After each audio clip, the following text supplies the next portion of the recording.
Kaixo, ongietorri jakindunera. Gaurko bideoan arbedan ikusten dituzuen eragiketak egingo ditugu. Dakizuenez, erroen arteko batuketak eta kenketak egiteko erroak antzekoak izan behar dira. Hau da, bai errotzailea, bai errokizuna berdinak izan behar dira. Ikusten duzuenez, bi adibidetan errotzailea berdina da, bai, bi, baina errokizuna ezberdinak dira. Beraz, zer egingo dugu? Ditugun errotzaileak deskonposatu. Lehenengo adibidean, 8 berreketa moduan jarrita bi kubo izango ditzateke, eta 32 bi berbost. Gainontzekoa kopiatu egiten dute dagoen bezala. Bigarren urratsa, ditugun biderkagai guztiak errotik ateratzea izango ditzateke, bai?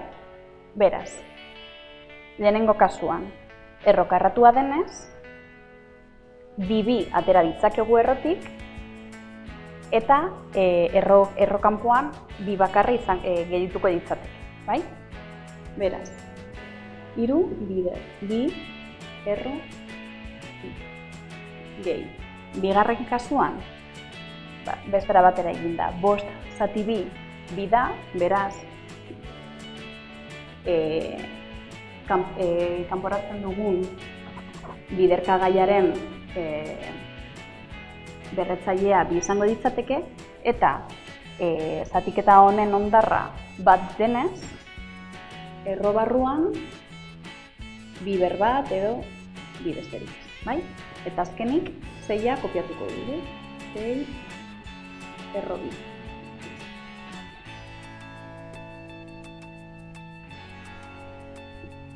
Erro bi, gehi, gehi, erro bi, ken, 6 erro bi.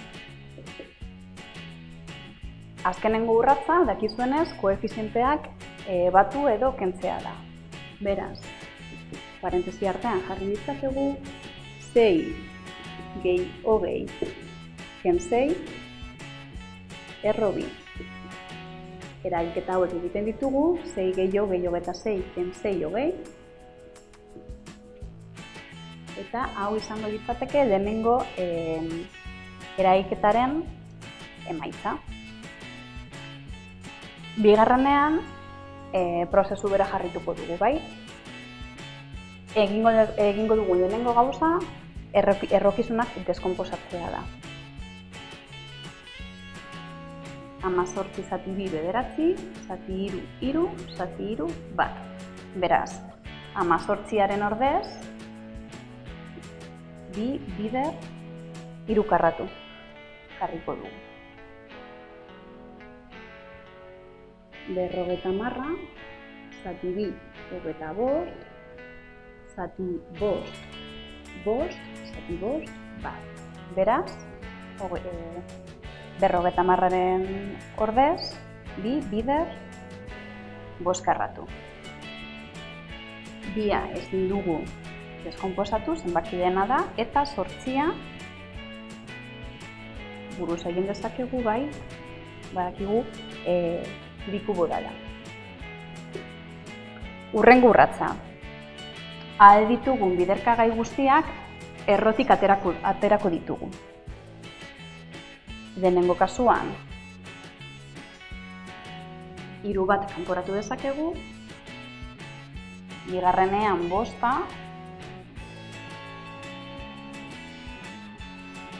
erro bi holan gelditzen da, eta beste honetan